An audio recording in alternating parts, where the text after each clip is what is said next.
Pagpupugay sa mga kababaihan at kalalakihan na araw-araw ay kumakatok sa mga tahanan. Madalas kapag pinag-uusapan ng health reform, ang naiisip natin ay malalaking ospital, makabagong kagamitan at mga espesyalistang doktor. Pero ang totoo, ang kalusugan ay nagsisimula sa barangay. Bago makarating sa ospital ang isang pasyente, may nakausap ng BHW. May BHW na nagpaalala tungkol sa check-up, nag-follow up kung nakainom na ba ng gamot ang may sakit o kung kompleto ang bakuna ng bata.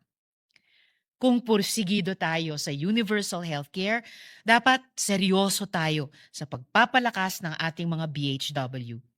Mr. President, colleagues, ang Magna Carta na ito ay hindi simpleng pagdaragdag ng benepisyo.